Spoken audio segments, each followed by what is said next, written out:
All right, everyone, welcome in to the third episode of the MTGO Cabal Podcast. I'm Owen Turcotte, P Tarts to Win, one of your co-hosts. Joined with me is Theo Jung, the other co-host. And how's it going today, Theo? Hey, I'm Theo Jung, Theo_Jung on Magic Online, and it's going pretty good. We have a lot to talk about this week. We have a couple bands, a lot of big events coming up in the weekend, and we even have two special guests on the podcast today. That's right. We have from both of them having a modern challenge top eight this weekend. We're joined by Jack Potter. How's it going? Hi, I'm Jack, HouseofMana MTG on Magic Online. I top for the Modern Challenge on Sunday with Mono Green Tron, something that I'm typically not known for, as I'm known as someone who plays primarily Amulet and just Amulet. But made it to the semifinals with Green Tron, lost to Red Black Prowess, which ended up winning the challenge. All right, cool. And we're also joined with Andrew, who I think it was modern, right? That your top eight challenge. Yeah, so I top eighted the Modern Challenge on Saturday with Red Black Prowess. A deck. I'm really a control player, but I've been loving this Red Black Prowess deck. It's served me well so far. Cool. And what's your name on Magic Online? It's Andrew 123. Yeah. So, what is it? Sorry, I forgot. So it's Andrew without the E, 1232. All right, cool. All right. So another Red Black Prowess. Was it the same as Doomwake's deck from last week? My list is a little different from his. We differ on some card choices, just like mostly minor sideboard things. But yeah, we worked pretty closely together on the list, both for his tournament the week before and leading up to the challenges this week too. When I say pretty closely, I mean on Twitch. Yeah, no, I know what you mean. Yeah. So, how are you feeling about either you or Jack or even Theo? Like, how are you guys feeling about Modern right now? I personally think that Modern is in a pretty decent position. From what I've been seeing, I haven't been playing as much this week, but from like just going off from like the challenges and whatnot, we don't have the data from the challenges yet. I believe I don't think WotC's given us a deck list. No, they've had a problem with their website. Yeah, pretty sure they're coming out tomorrow. But overall, I think it's in a generally good position. Just I think most decks are in it's a pretty fair divide between like what are the top decks right now, which in my opinion are probably the prowess decks, in addition to any Uro pile. All right, do you feel kind of the same way, Andrew? Yeah, I think blue white also has a kind of a seat in the top decks right now. But yeah, for sure, prowess and the Uro, Scapeshift, Teamer, Sultai piles, any variety are all very good. Cool. And Theo, I know that you haven't been playing as much Modern, but do you kind of feel along the same lines, or think that there's one deck that stands out? A lot of decks just feel viable right now. They all have exploitable weaknesses. Honestly, the importance has sort of shifted away from Modern for me. There aren't any like super PTQs that are Modern that are coming up like really soon. So I haven't been playing that much of the format this week. But from what I've played last week, which is a lot, the format seems to be in a pretty good spot. Yeah. Yeah. Yeah. One standout to me is like the wilderness wreck piles, you know? Yeah, I've seen a lot of those. Yeah. Yeah. They just seem like Euro piles, though, right? Like. Yeah, pretty much. Factor friction is pretty key, I think. I've been seeing some of those lists showing in like 1 or 2 copies of Primeval Titan, which is very interesting to me. Yeah, it doesn't seem like it just seems super win more. Yeah, It just seems pretty funny. Can you imagine your rec opponent like playing a wilderness reclamation and then like I two mean, turns somebody after play is literally nothing but Amulet. I like it. tapping 6 mana and playing a Primeval Titan? It's So pretty sweet. so I feel as if in Modern right now that there's basically like I'm like a big metagaming person. I love to metagame. And I think in Modern right now, Modern has really moved away from metagaming. I think that right now you kind of just want to like there's probably like 10 to 15 like viable decks that you can play and they're not really that much better than each other. They all have their strengths, they all have their weaknesses, and like people are just gonna play like what they want to play. And I think right now it's really important to just like play what you know, or like play the deck that like just gives you like the best chance to win or whatever. And that's just like whatever you feel is like good or that you can play well, or that you enjoy playing even.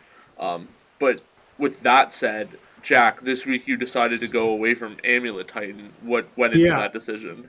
So there were a couple of things that go into that. What the big one being that I had been awake already for 6 hours and I didn't feel like thinking, so that's why that was a big reason why I played Greentron. But the other issue is this has pretty much been the big issue with Amulet recently.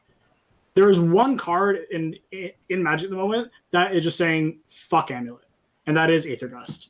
Aether Gust being something that can go just to say make Cavern effectively irrelevant is something that really hurts hurts Amulet as a deck, because it's effectively free to play in literally any blue deck because it's a cheap spell. It's free to play. So with that being said, and with me just expecting the meta just to be like Team Wreck, Team Escape Shift, just these Uro piles, just these like bunch of blue decks, right? Amulet. Now, if you're a good Amulet pilot, typically all the times you can get around it. Playing Karn and Amulet definitely helps because it's a threat that goes around Aether Gust.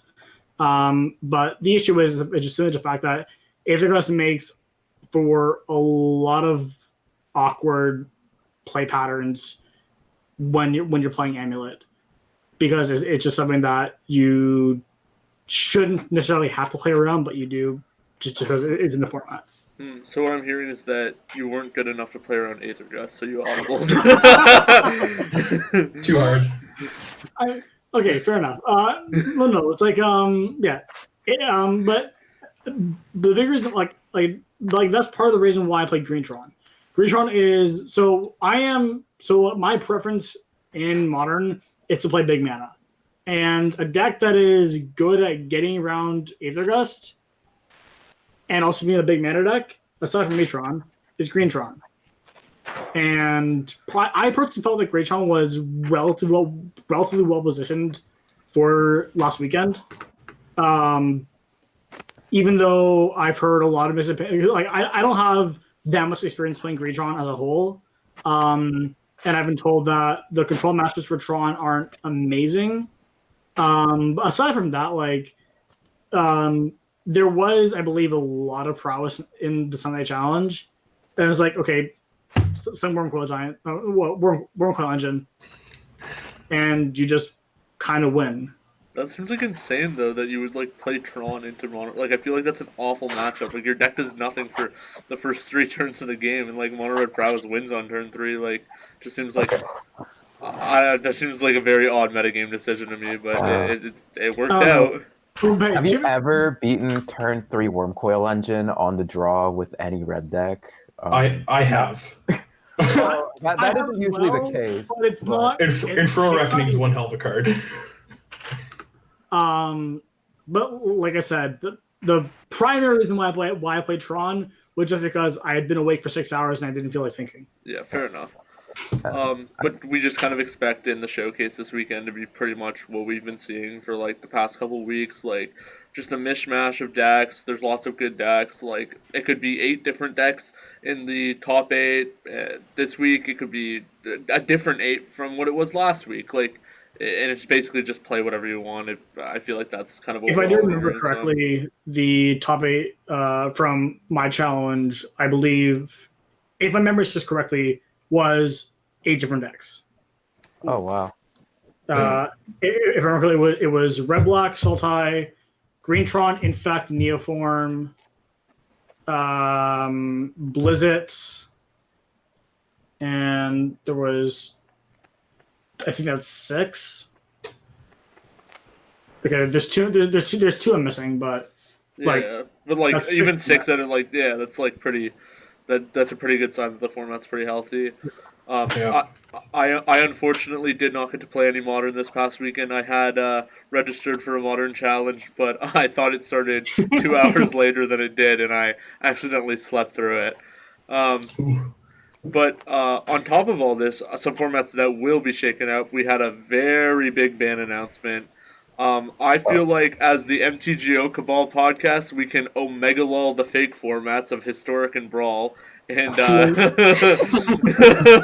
Hey, are we gonna skip Andrew's tournament just like that? Yeah. Oh, I'm sorry. I'm sorry. That's my bad. I thought we were just talking about Modern, but sure, Andrew. That's fine. I got to play against a lot of stuff. I don't remember exactly, and MTGO wiped the game history on Monday, I think. So I couldn't check what I played against. I did lose to Jund in the quarterfinals. So that's what I remember. And I remember very distinctly playing like one of the later rounds, and my opponent goes Hall of Fountain on turn 1, and I'm like, is this the buy? And then they go Plains Stoneforge Mystic, and I'm like, it's the buy. Because that matchup is so good for Red Black. It's hilarious. But yeah, Jund is tough. I didn't draw Croxa. That's the card for that matchup. But just kind of steamrolled everything else. Losing to some big mana. That's the hard matchup. Is Tron, E-Tron, Amulet. I would even count Scapeshift as like a big mana deck. Are you part of the subsection of the Cabal that believes that Red Black is far and away the best deck in Modern, or are you a little more reserved on that? Maybe not far and away.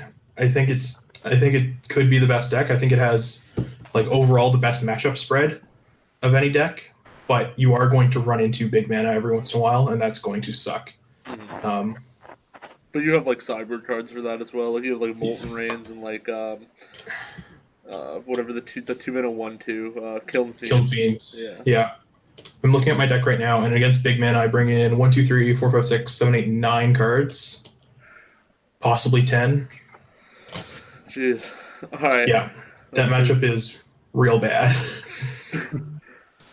But yeah, getting back to talking about the bans. So Standard saw bans of Growth Spiral, Cauldron Familiar, Teferi Time Raveler, and Wilderness Reclamation. So basically shaking up the format massively, kind of hitting every top dog. Definitely the Teamer Rec deck is just gone. That's just, like, the namesake card is gone. The ramp decks get hurt with the loss of, like, the ramp and control decks get hurt with the loss of Growth Spiral and Teferi, and then the sack decks are basically gone too with the loss of the sack decks, the sack oven decks are gone with the loss of Cap. Maybe that's some type of food deck that can still use like Trail of Crumbs and like maybe even Corvold. That kind of package is still there, but that deck is pretty much dead. So basically, like the top 3 dogs that like weren't aggro decks in the format are just kaput. Maybe I'm sure Ramp survives in some iteration. Euro is still a very, very powerful card, but what does anybody have any ideas of like what they would play like week 1, or maybe if you're playing the Standard Challenge this week, what you would think is a good deck? Mono red, mono green, mono black. Any one of those 3. So I've seen a lot of hype around Teamer Clover since it's one of the few like engines left in Standard after like Wreck and Fires got banned. And a lot of people seem to be high on the deck. I haven't played with them myself, but from what I've seen, it looks very solid. I would play blue-white control just because that's what I kind of like to play. Yeah. Even without but it's Teferi? probably bad. Yeah, even without Teferi. It seems like I don't have enough reps with, and I'm pretty sure it's a difficult deck to play the Teamer Clover deck, but in my mind, like Teamer Clover just seems insane. Like a lot of its it's like how Jack like that like impulse, like, oh, aggro, I'm gonna play aggro. Like, I feel like Team Clover has an excellent aggro matchup and is just a powerful deck in general. Like, I feel Sorry to interrupt you, but like I remember when I was playing like more standard before I started grinding Moto. When this was when Team Clover was a more relevant deck in the format. I remember just aggro, especially specifically mono red, crushing Team Clover. Oh, really? I feel like that's like the exact opposite, but maybe I'm wrong. Yeah. I think one of the big losers here is like Elspeth Conquers Death. Without Teferi, there's little incentive for like blue-green like Uro decks to be a white deck anymore. Instead, I think a lot of them have like leaned towards the Black Splash for Thought Erasure and Casualties of War. Yeah, Casualties or like even Extinction Event as their main sweeper. And I think that's a very good thing for the red decks. It's like, one, you're going to see a lot less Shatter the Sky. Like, Extinction Event is a lot worse against mono red than Shatter the Sky is. And second, like, Teferi just is gone. Like, your Ember Cleaves, like, aren't dead cards when that, like, when Teferi comes out anymore. That's, like, basically a non-problem. So, I feel like out of all the aggro decks, like, mono red is fairly well positioned. How do you feel about Aether Gust's stock in current standard? Do you think that has any reason to go down, or do you think that will still be like the premier 2-mana removal spell for the ramp decks? I'm not really sure. Like, obviously Clover is like a red and green deck. I'm not really sure how good Aether Gust is there though.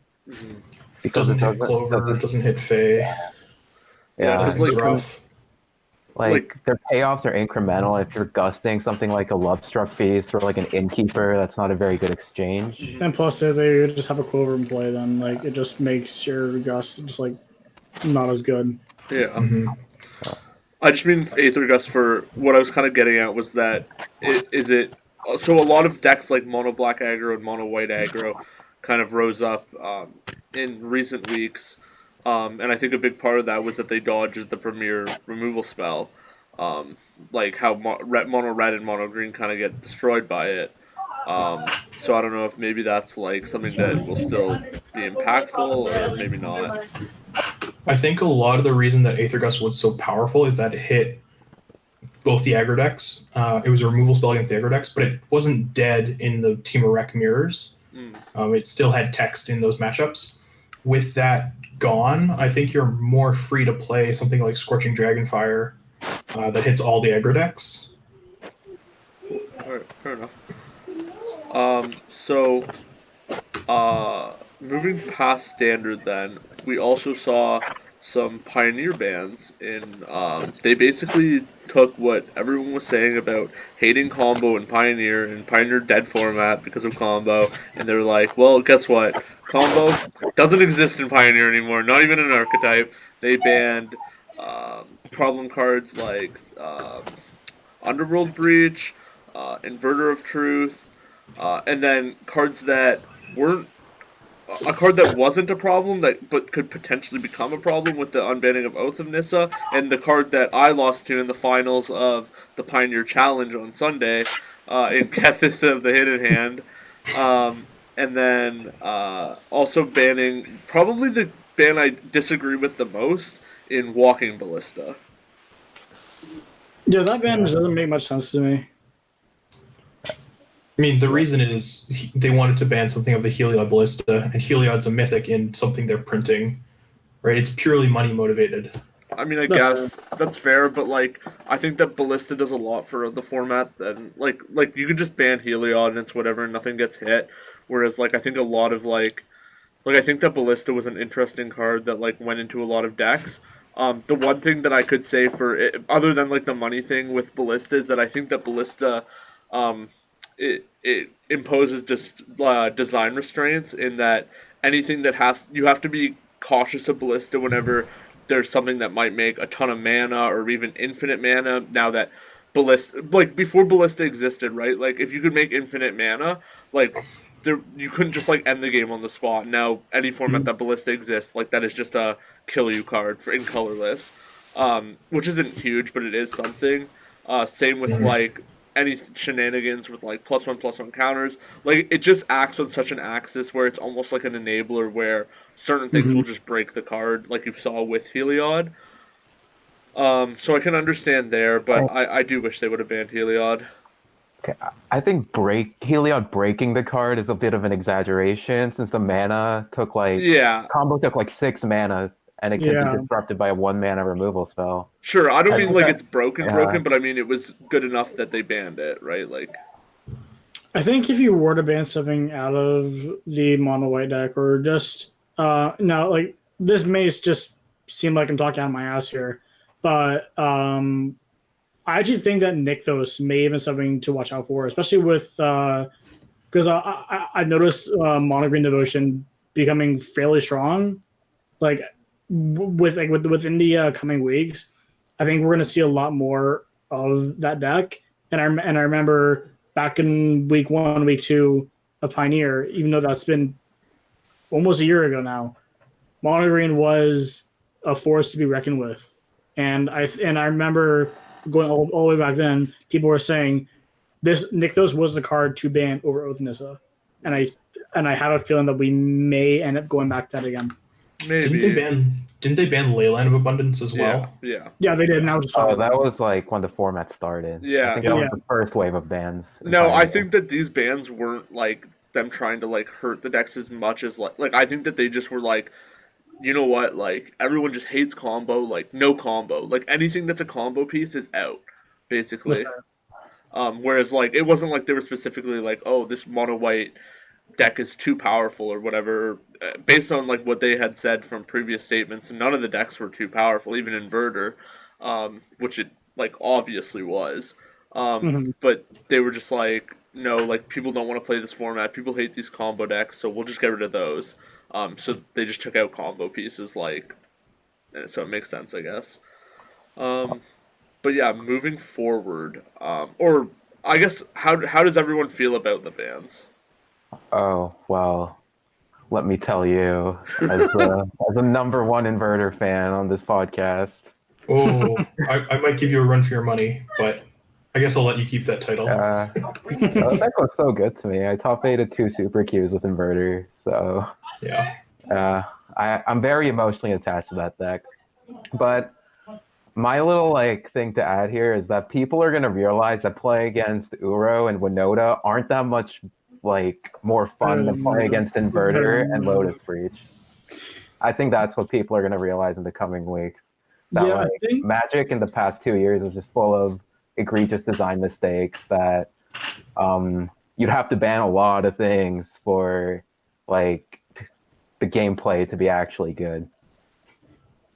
I agree with you a little bit with that statement, Theo, but I think that a lot of players who are kind of on the lower rung, maybe a little lower than us, are inclined to not want to play a format where they can get comboed out, especially combo control. I think that is a universally hated archetype, even aggro control and or even aggro combo in Winota.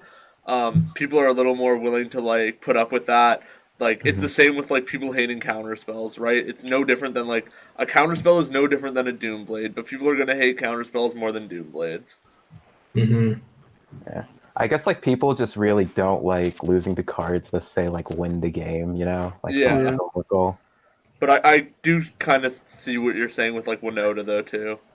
Yeah, it's like, you know, these cards are also pretty unfun. So when it comes to the like in specifically the card Unruled Breach, I'm not sure if I entirely agree with banning that card out of the Lotus Field deck. So just because that deck is still going to be perfectly viable post ban. That's insane. That's an insane statement. Like, how is that deck viable at all? What are you talking about? The deck was viable before the printing of Breach. It's already putting up numbers. What do you? How does that deck win? You just you have the Ral combo with that double cast. With double cast, and you also just have what was it? Fae for Jace. I don't think the latest iteration of the deck plays Fade Wishes anymore, but my understanding might of not. how it wins is like it just generates a bunch of mana and just like double casts a Yeah, big and expansion then plays explosion. Browse and kills you. Yeah. I would bet something that with anyone who's willing to take this, I don't know what I would bet. Maybe some gifted subs or something like that. That you will not see a Lotus Breach in a top 8 deck in a Pioneer tournament for the next 2 weeks for certain. I will bet 10 tickets on Magic Online that is the case if you extend it to top 16.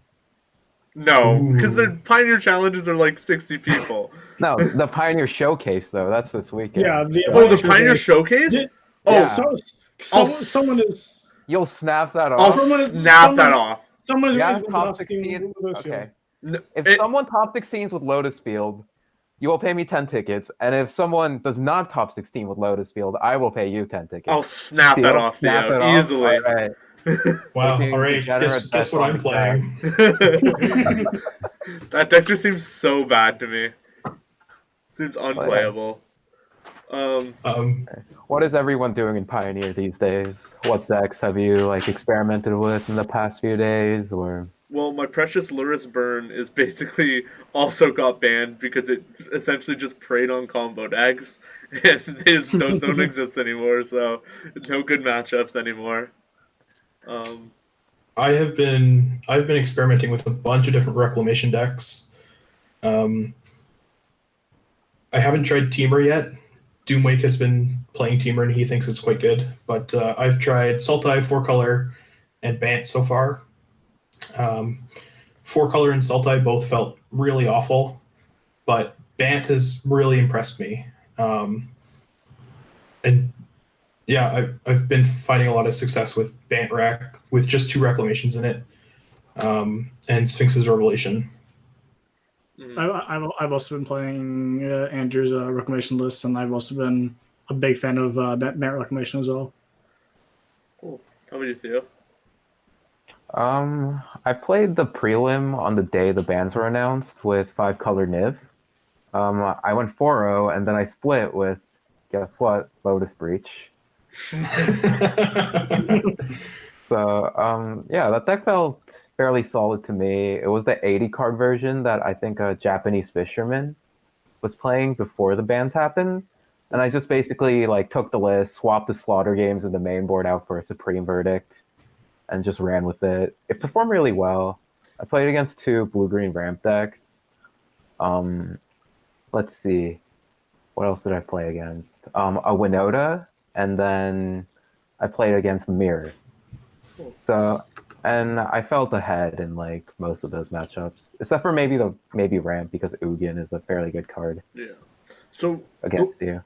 The way that I was seeing Pioneer going out of the bans, like coming out of the bans, was that basically what you want to be doing is taking a pre-existing deck that was kind of held back by combo, like it had combo as a bad matchup, and that's kind of like your level 0 or whatever. So like I personally started off with Jeskai Fires with Yorion, as that was like a really powerful deck before the companion nerf. Because you have fires, the companion nerf doesn't really hurt your deck that much, or as much as like the other ones. Like obviously, like if you don't draw fires or whatever, but it has Yorion, which is the companion that is the least hurt by the nerf, as well as having fires, which kind of negates that. But the issue with that deck was it was so weak to like Lotus Breach and even like Inverter too.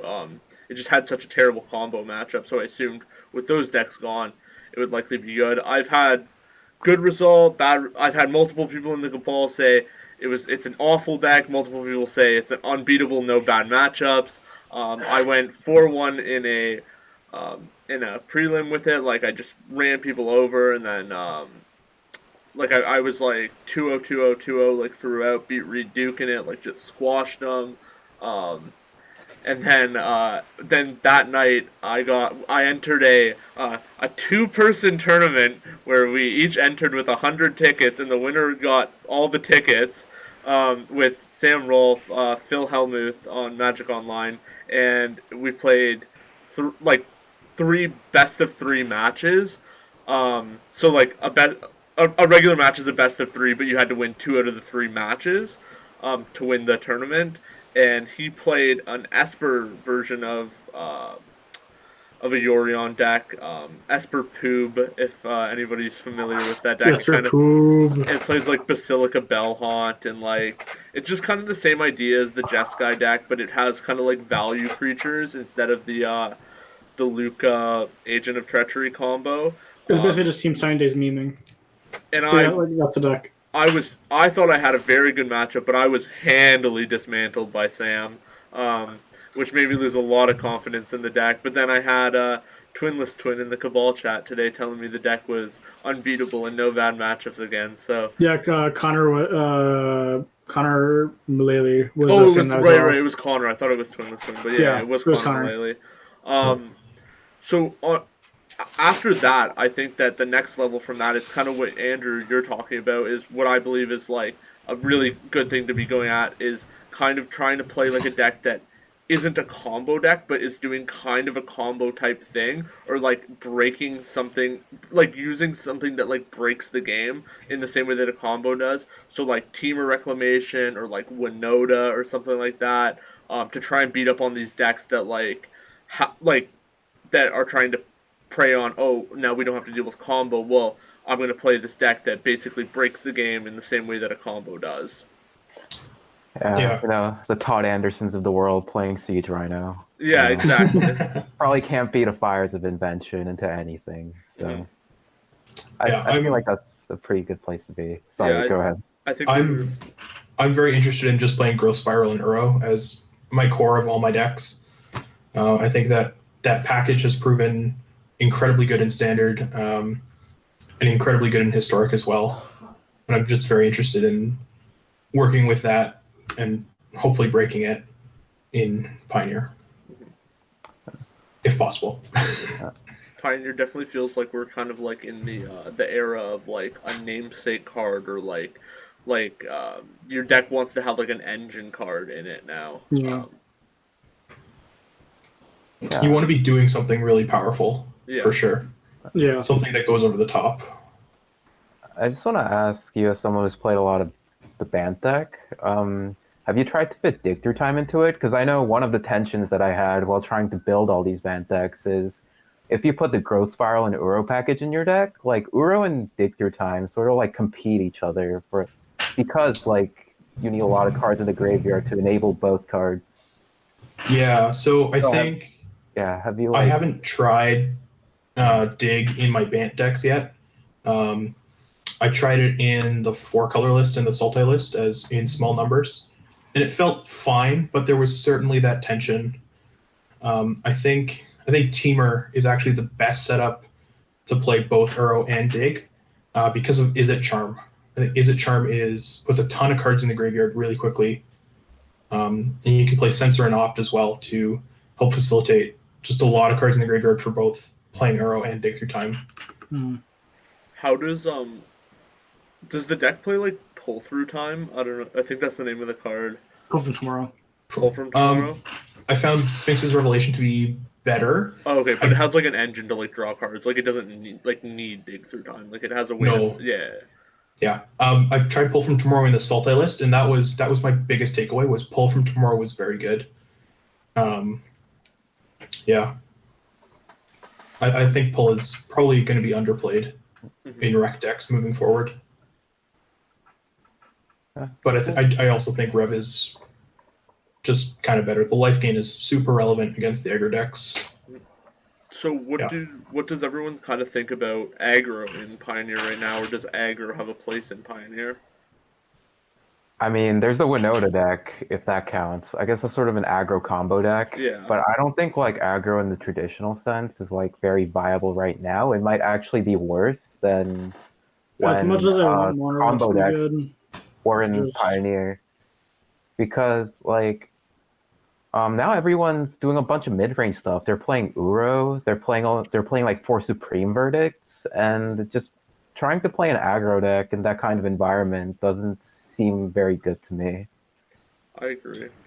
I think that the only aggro deck I could really see being viable is maybe mono black aggro, and that's just because it gets to play Thoughtseize, which is probably still top three most powerful cards in Pioneer right now. But like other Yeah. than that,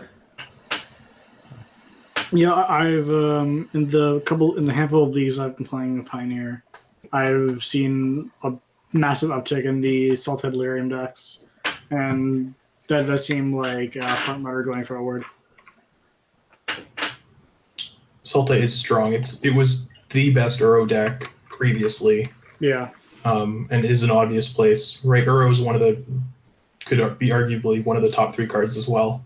Mhm. And I think that's just where people are starting as well. Same with kind of in a similar vein as 5-color Niv. Yeah, and Sultai just plays all good cards. You know, it gets to play Thoughtseize, it gets to play Jace, it gets to play Traverse. So I'm not really surprised that that's where people are looking for first when yeah, tackling a new format. Yeah, I feel like people were really looking at Sultai, but I actually even think Sultai might be a little underpowered. People can just go over it so easily that, hmm and like if there is not really going to be many people like playing these aggro decks, they're just going to go up and up and up. Sultai's going to kind of be the bottom ring there. Yeah. And I think that's what people have been doing, is they've been playing decks like Niv and like Blue-Green Ramp to sort of go over like sort of that level 0 strategy of playing like this best mid-range deck from the previous format. Mm-hmm. And maybe that's where aggro can start to like get good again, is when people just like start building their decks to go over the top of what other people are doing. Yep. Yeah, sounds like we actually have a good metagame in Pioneer now. Yeah, there's How long has that been? Since what, January? No, I think it was fine when there was companions, but it feels like we're predicting some good churn, and I hope that happens. yeah. Yeah.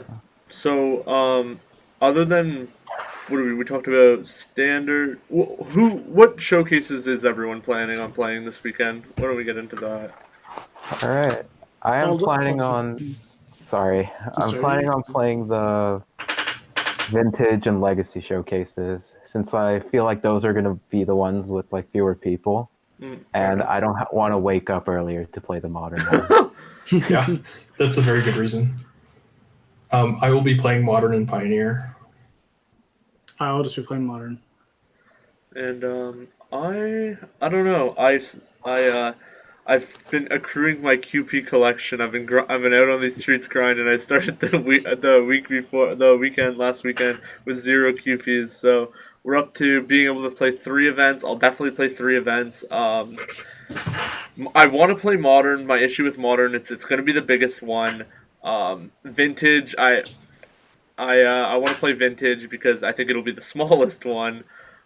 Standard, another one that I think will be pretty small, and then the only one I'm pretty locked on playing is Pioneer because I want to play something on Sunday, and I'm sure as hell not going to play Legacy or Limited. So, yeah, that's kind of where I'm at right now. Is we'll pick 2 of 3 of Modern, Standard, or Vintage, and then for sure Pioneer. But Alright. what are you thinking about for Legacy and also Vintage this weekend, Theo? Yeah, sure. I guess I can go into that. So I was gonna originally play Rug Delver for the Legacy Showcase, since I think it's the agreed upon best deck. I have a lot of reps with it, but I saw this really interesting deck from Pokimoki on Magic Online. I think Jeff White on Twitter.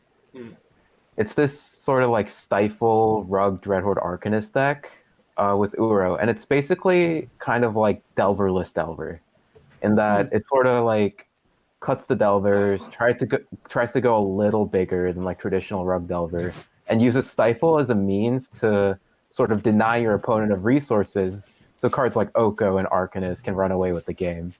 And I found that to be performing fairly well. I 5-0'd a league with it earlier this week.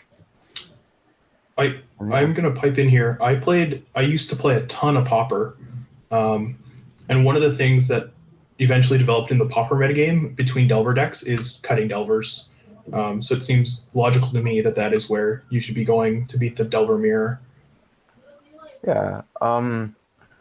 That has been the traditional approach in Legacy as well. Whenever a Delver variant becomes the best deck, is to cut the Delvers and sort of go bigger, play basic lands, play a little more interaction. But the thing is, Legacy, people will just play whatever they want. So if you hedge too far against like a certain deck, you'll lose a lot of percentage points against the field. So that's why I think a deck like Delver is what you should be playing regardless, because it just gives you like free percentage points against like decks you shouldn't really be having game against. Like against a deck like Hogak, which is supposed to be a fairly bad matchup for you. You can just play a turn one Delver, maybe daze their thing, and then just wasteland them, and sometimes you run away with the game that way. Mm-hmm. So, Right. and it's a good, and a lot of Delver's answers are a good catch-all to what a lot of the format is doing. So, I'm just trying to figure out whether the trade-off of like having Stifle and Uro in your deck is worth it in the Delver mirror. That it's enough not to lose like that many percentage points against the field, and I'm trying to weigh that. Is the deck that you're describing, is it significantly different than like Snowco? Is it basically just that it's more tempo oriented rather than like interaction oriented? Yeah, it's a little leaner. Snowco like doesn't really have a premier like 2-drop threat. In this deck, you have Arcanist, whereas in Snowco, you're trying to like accrue value as the game goes long. This deck, you're sort of trying to deny your opponent's mana in the first 2 turns with Stifle and Wasteland, and then play an Arcanist and run away with the game that way. So in that case, so in those kind of games, it plays a lot more like Delver than it does Snowco. But it's sort of like a hybrid in between the two, in the sense it's a lot more answer heavy than traditional Delver variants. Cool. Yeah. Interesting. And that's what you're probably gonna. Are you gonna play it past this weekend? Do you think you'll take that into Mana Traders going like out of this weekend? I'm not sure. We'll have to see. I'm definitely more comfortable with Delver. I've ran into spots with this deck where I really had to think about how to use like Forcible and Daze in like sort of a different way, because compared to the rest of the blue decks, you use like those 2 spells in a fairly different way in Delver. You just got to be a little more careful about managing resources in a deck that tries to play longer games like this one, I think. So I might just go for the deck I'm most comfortable with. I don't really know at this point, but I'm definitely leaning towards the Snow Rug deck for the showcase this weekend, as I expect a lot of Delver and a lot of blue combo as well. Yeah, Cool. Fair enough. that's my spiel on Legacy. And how about Vintage? Because you said that I told you that if I played Vintage, I was going to play a stupid Bizarre deck, and you said, "Oh, I'm going to convince you by the end of the show to play my 4-color Breach deck." Okay. So I think like there are 2 standouts in the Vintage like metagame right now. It's PO, like the Paradoxical Outcome deck. Yeah. That's the deck's main engine. It plays a bunch of cheap artifacts, and then just returns them to your hand with PO, and then replays them, and that's a bunch of mana that way. And then you eventually grab like a Bulbous Citadel, and the main win condition of that deck is to put a Mentor into play and then Time Walk, and then kill your opponent. Yep. The other really popular deck that I think is very good is Doomsday. I know it's been having a lot of results in the past few weeks. And my deck of choice, considering the fact that those I think are the best 2 decks in Vintage right now, is 4-color Breach. So I think the Breach deck has a very good matchup against both of those decks. And I think it's very good against PO, and the fact you get to run like 3 main deck Pyroblast, as well as being a combo deck of your own. And I think it's very good against Doomsday because of the card Brain Freeze. So if any of you don't know what Doomsday does, it's a 3-mana sorcery that costs triple black. And when you cast it, you pick 5 cards from your library and your graveyard. You choose those 5, exile the rest of your cards, and those 5 become your library. So a common play pattern against that deck with Breach is to just sandbag a Brain Freeze in your hand until they go off. Yeah. So you can just brain freeze them while they like cast the first ancestral to sort of start their combo. Yeah. Because And how it usually goes is Doomsday, they play a cantrip, they play a Lotus, they ancestral, and then they play a Thassa's Oracle. yeah. Yeah, I've seen And there's like Cherry, other yeah, iterations back. too, like involving Gush and stuff like that. But that's like the basic, like main way that they can combo with their 5 cards. Yeah, the piles have gotten a lot easier with Oracle added into the mix. Yeah, because I've seen Doomsday really putting up results. The reason why I wanted to play a Bazaar deck though is because the Bazaar decks are easy, and I don't want to put any work into Vintage. How much work does this 4-color deck require? Less than you'd think. Of course, it's like a blue deck in Vintage. You just gotta sort and know what you're doing. But the thing is, the deck has a lot of free wins. Yeah. You play both the tutors like Vamp and like Demonic Tutor.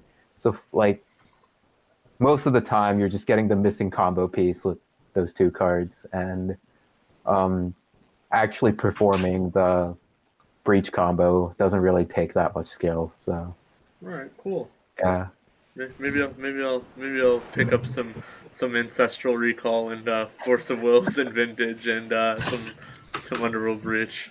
Yeah, I actually 5-0'd a league with it today, so it's got my stamp of approval. Cool. And I also top 16 the Vintage Challenge last week with the same deck. So nice. Yeah, it's been performing very well for me. So I mean, if you get Peter to play it, then Peter has to put it on stream so we can all watch you punt off with it. Yeah, for sure. I still gotta teach P-Tarts how to play Delver. Oh yeah. Boy. Is that happening tonight? I want to watch that. Maybe That'll be so. funny. I think so. I don't really have any plans, so I can so. run through a Delver League with you. All right, we'll talk about it after, but I'm definitely down for tonight to do that. Yeah. So Andrew, what decks are you looking at playing, or are you kind of still waffling? I know that, like you said, with Pioneer, you were kind of locked on Wreck, but is there a certain build? I'm not quite locked on Wreck and Pioneer. I'm locked on Red, Black, and Modern. Okay. The same list? Yeah, probably the same 75. Once I find a 75 I like, I find it very hard to change cards because I've become very attached to every single slot. It's like, oh, but this card is still good for me in that matchup, right? Anyways, so I'll probably end up running back the same 75. It's top 16'd me a challenge, top 8'd a challenge, and it top 16'd the PTQ with it, or I did top 2 words. Anyways, it's been good, so I'm gonna run it back. In Pioneer, I'm leaning towards Bant Wreck. I could run Teamer, and I might actually run Bant Control. I ran a few prelims with it early on with a Yorion version, and it felt okay. I lost the aggro decks basically, but definitely an option still. Cool. I'd imagine a deck with Uro and Supreme Verdict would go a long way against these aggro decks, but is that really not the case? That's what I thought. I think I got a little bit unlucky and didn't draw Verdict, but I also just sometimes drew it and died anyways. So I'm not certain how those aggro matchups are for straight Bant Control, at least. So Jack, what are you thinking for Modern? So my primary instinct is just a Jaina Amulet, just because that's what that's what I play. But as I mentioned earlier, Amulet is not in a great spot at the moment. Just because I do expect this weekend just to have lots and lots of breakthrough guys in it. So I could see maybe running back Greentron. But I'm not certain. I may just end up playing Amulet anyway. Cool. I'm kind of waffling with a lot of decks right now in basically every format. In Standard, I was basically lost, but I've been slightly convinced by the slight nudge to maybe play Mono Red because Emperor Cleave is good. And I think it'll just be an easy one to multi-queue with if I choose to play Standard. And then Modern, I usually end up just being like, oh, I don't know what deck I don't want to play, and then I usually just like last minute like fucking just play Ponza again, and I'm like, ah, Ponza's fine. But today actually, I basically like just built a mono red prowess deck the way I would build mono red prowess, based on like what other people say or like other people how they've built their decks. And I 4-1 the league and then 4-1 the preliminary right before the show with it, and it felt very, very powerful. The only matches I lost, or the only matches I lost were, I lost to Blue Tron where they had Chalice on 1 on turn 2 all 3 games, and then the third game they went turn 2 Chalice. They were on the play the third game. They went turn 2 Chalice, turn 3 Worm Coil, and it was like, all right, well, GG. Yeah. Oh no, you lost to Blutron. Time to scrap the whole deck. Yeah, if you can't beat Blutron, you can't beat anything, right? Hey, remember what I said before the show? The deck is basically everywhere. Yeah. Trellin, what the fuck did you do? Yeah, what is it? What is with this like surge of popularity in Blutron? I've been seeing it in like League last week as well. Trellin made a budget version of Blutron Who is on Moto. Trellin at MTGO on Twitch. They're one of the people who specializes in playing Blutron. And they made a list that was only 30 ticks on Moto. How do you? Do they have like a Twitter? Like, how do you spell their name? Trellon. Oh, okay. But yeah, so that sucked. No. And then in the prelim, I lost to Ponza because I played bad. But whatever, I 4-1 anyways. 4-1 basically the same thing as a 5-0. Yeah, pretty much. So you're leaning towards Papega prowess for this weekend? Yeah, I like my deck a lot actually. Listen, I was like talking about prowess in the group chat earlier today, and I was like, I kind of like 4 Kiln Fiend, and everyone's like, oh, 4 Kiln Fiend's bad, and I was like, well, why is it bad? And everyone's like it doesn't make any sense to me why 4 Kiln Fiend is bad. Why is it any worse than the other creatures? Like, I get that it's 2 mana, but like against the decks where they can like kill Kiln Fiend and it's bad, don't you just want like the most critical mass amount of creatures? So the way I built my deck was it was like, it's kind of like an M. Hayashi kind of build of the deck. It's like a lot more creature heavy, and I play like 4 Kiln Fiend, 4 of each 1-drop, and then 3 Bone Crusher Giant and 3 Bedlam Revelers, and then your basic like 4 Lava Spike, 4 Bolts, 4 Darts, 4 Manamorphose, 4 Light Up the Stage, and 18 lands. And then just decided not to play Mishra's Bauble because I don't understand why that card's even in the deck. Seems terrible to me. Don't play Bubble without Luris. Sorry? Oh, Don't play Bubble without Luris, basically. Like, yeah, that makes sense to me. I was being told that it's like because the deck wants velocity, but it doesn't make any sense why you would play like these grindy cards like Bone Crusher Giant. You're playing 4 Light Up the Stage and 4 Crasher. Like, that's... Yeah.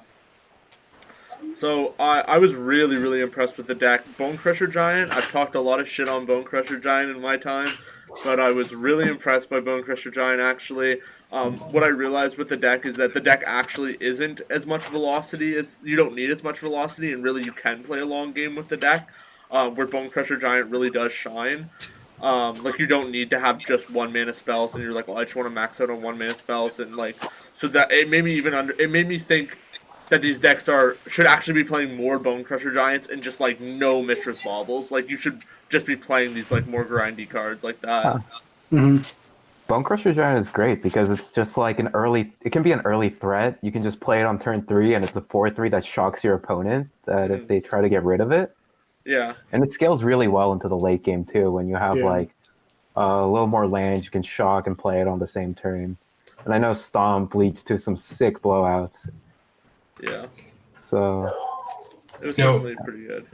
Yeah. Now, Peter, I know this doesn't really apply to you, but at some point with your mono red decks, I think if you're going for this more grindy plan, at some point it must become right to play red black, which can just grind way better than every other prowess deck. Oh no, certainly. Like I'm not like saying like, oh, I'm playing this deck as like a grindy deck. I'm saying that this deck is like when I thought of like mono red prowess, at least, like I'm like, oh, this deck is like basically like an infect deck. Like this deck is just you want to play like a creature and then like have like a bunch of 1 mana spells to just like basically try and kill them on turn 3, and that's why it like plays Mishra's Bauble, just for like that velocity of, oh, it's just a 0 mana, triggers prowess, like slow trips the next turn, replaces itself to like reload if you don't kill that turn. Whereas in reality, a lot of the games are like much grindier, and like you don't need to be playing like 3-4 spells a turn. Like you can afford to just like have 2 creatures, like stomp something out of the way, just hit him for like 5 damage, and then like next turn untap, hit him for like 2, and play a Bone Crusher Giant. And like that's a very powerful thing that this deck is still doing. So it's a lot more of like a mid range deck than it is like, or like an aggressive mid range deck than it is like an aggro deck, but it's still like, or than it is like a combo deck, like I thought. But it's certainly not like a mid-rangey control deck that how like Red Black Luris plays out. Fair enough. Yeah. But yeah. So was there any other topics that you guys feel that we've missed this week? You're printing off a book, bro? I guess on the topic of the bans, I felt really happy with these bans overall. They kind of give me a sliver of hope that WotC is kind of trying to do the right thing. With the Pioneer announcement, when they unbanned Oath of Nissa, I felt like they just didn't care anymore. But this showed that I think they do, and they want to keep Pioneer and other formats healthy and alive. Now, I will bring up, I'll play a little bit of devil's advocate even if I don't believe this. Do you think that it is a bad thing that Wizards basically just went against their in-house data to just be like, well, we're just going to make banning decisions based on community reaction? Do you think that sets a negative precedent? A part of me does, for sure. I think it was it Eric Froelich who, maybe it was Mike Sigrist, who posted on Twitter that they felt that the Teferi ban was the first ban because of community outrage. I think there's definitely some of that in this ban announcement. But at the same time, I think that all the outrage is very justified, even if WotC may not see it. I think if the bans were more centered on community outrage, then I believe we would have seen Uro on that ban Mr. Standard. I mean, what the community says is pretty important, right? It's like a good gauge of whether people are enjoying playing Magic or not. And I guess if a bunch of people are like angry about something and want you to address something, then I think that's like as strong as a case to like ban something as much as win rate data or like percentages that a certain deck has objectively. Because like the goal of Wizards is to make Magic fun, right? It's to make like Pioneer like more popular and like a good format. And if people don't feel like it's a good format, then what's the point of having all these decks around? No, I agree. I do think it is interesting that ever since like the Kaladesh bans, like you look at like the 26, like you look at since like Stoneforge and Jace were banned, right? To like the Kaladesh bans, like those were the only bans in Standard, and like there were certainly problematic cards. But then once they set a precedent of like Standard bans, you saw this like spiral of Standard bans and Standard bans and Standard bans, and you have to think, is this because of precedent setting by WotC, or is it because of their cards design really truly being that egregious? Like, what makes Teferi that much more game dominating than like Sphinx's Revelation in its Standard, or like Packrat in Thoughtseize in its Standard? It's just kind of like something to think about. Where are we going down like a bad path where there's going to be so many bans that kind of destroys like people's trust in WotC of making a good game? Or is it just, what, the cards really are just, they're way more powerful than these cards were in their respective Standard formats? I think there's just been a lot of discussion over like the fire design philosophy in WotC, and maybe we don't want to get into that right now because there's been a lot of talk over that. You know, there are other there's so many articles and podcasts that go into depth about this kind of thing. Sure. So maybe this isn't the place to All right. discuss everything. I will say I am very glad that they've with this ban in particular, when it first got announced, the group chat was like, "Wait, is this real?" Because there was no announcement to the announcement, and I personally am glad to see that WotC is, for the time being, until once COVID's settled and once Paper Magic just are coming back, they're not doing the announcements of the announcements anymore, which I think is a good thing, just because the announcement of them just go ahead and saying, "Hey, there's something is going to change in this format at this time," when just before the ban announcement, last, I think it was during the last Super or last Showcase, I don't remember, when they announced that, hey, there's going to be a ban in Modern, and then on that Monday, Ashley was banned, and that was so knowing that hey, well, if there's going to be a massive shift in the format, the day after a fairly large tournament, especially during COVID times, that's just not a good look for WotC. I guess you could say. It feels bad playing a format that won't have any relevance later, and even Exactly. the day after. Yeah. Exactly. Yeah, I think it was just something that they experimented with releasing no announcement, here's your ban list, just randomly. Yeah. And they put up a poll afterwards where they asked people if they prefer the just out of the blue, these are the bans, they're effective today, or if they'd rather have the notice and whatever. And the poll was overwhelmingly that people would want bans out of the blue rather than having this this notice. Mhm. So that is something to think about, and I'm almost certain that we will see this type of banning again, where it's just there's no notice or anything. I like that a lot, and I think I like that a lot because I'm not managing a paper collection at the moment, and I'm not managing an arena collection at the moment. Yeah. I have just an MTGO rental account. That's where I play, and it makes bans very easy, very soft that hit me. Mhm. Yeah, Yeah, it dude, would I be saw- different if I were playing in paper. I still have Ren and Sixes in my Delver deck, so on paper. So Oh man, all considerations of managing a paper collection right now are just out the window. yeah. I just have cards lying around everywhere. Yeah. Bye. Oh, See ya. Guess we're never playing you again. See ya. We're Pioneer! my king. I guess. Yeah. As much as everyone liked the bannings, the community seemed to be pretty in favor of all these things getting banned. I just wanted to play Team of Wreck Mirrors for another month. Oh my god, Come on, Theo. just let them just a little bit more. Theo, you're the worst. You're oh, what are they doing? They banned Reclamation and they banned Inverter? A month before, I know. I can't just play miserable games of Magic that people hate. What do you mean miserable games of Magic? Those are the Those- best games of Magic. Those mirrors were incredibly interesting and some of the best Magic I've ever played. Did you watch any of the mirrors and Reclamation mirrors? Yeah, did you watch any of the Pro Tour finals? Of course coverage? not. You It talking to was me? You think I'm gonna awesome. watch Arena? Who the fuck would watch Oh, You can watch an God. Arena?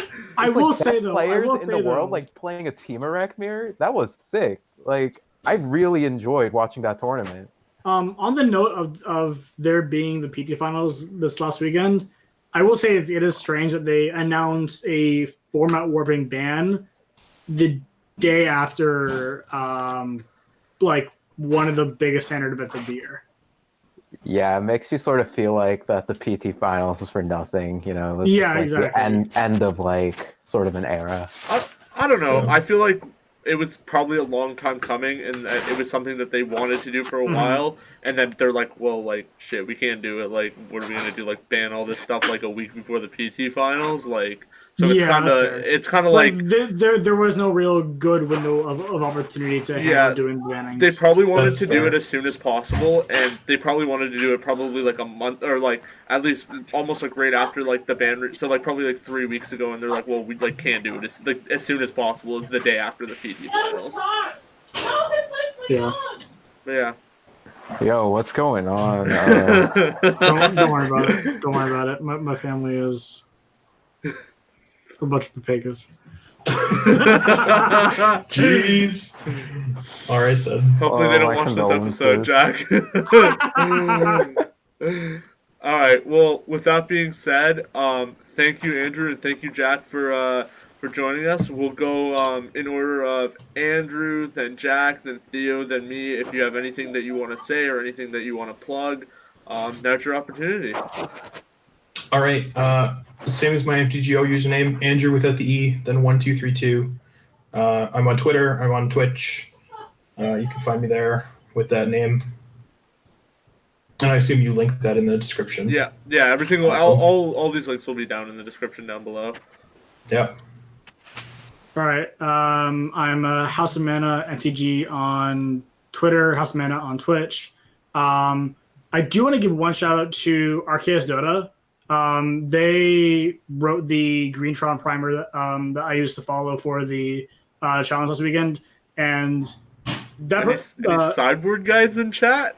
Yes, there is indeed a sideboard guide in there. Even though Crocus says you will get any better from playing the sideboard guide. I don't know, man. But no, I do want to give some credit to Arceus Dota because the guy really does know how to play a 2-head deck that is Greentron. All right, yeah. I'm at Where'dMyJewelGo on Twitter, so go and give me a follow there. And good luck to everyone playing the showcases this weekend. Cool. So I am Petards to Win on Twitter. Same as my Magic Online username, and then the fastest growing Magic Twitch streamer right now on Twitch, Petards to Win. That is incorrect. What do you mean? What are you talking about? Ashiok is 100% the fastest growing Moto streamer. Go look up our comparison. I had over the past week I had 77 plus 777 followers. He had plus 55. But we're pretty close. But I'm percentage of I'm just an Ashiok simp. I love you, Ashiok. We're gonna have to get him on the cast next week, so you two can beef it out. We can beef out who's the fastest growing Magic Twitch streamer right now. But yeah, so you can find me also at twitch.tv twitch.tv/PetardsToWin. We're always out there memeing basically daily at this point. And thanks everybody for watching another amazing episode of the MTGO Cabal Podcast. We had a lot that we talked about today, and hopefully everyone enjoyed it. Don't forget to like and subscribe. And thanks guys. Have a good one.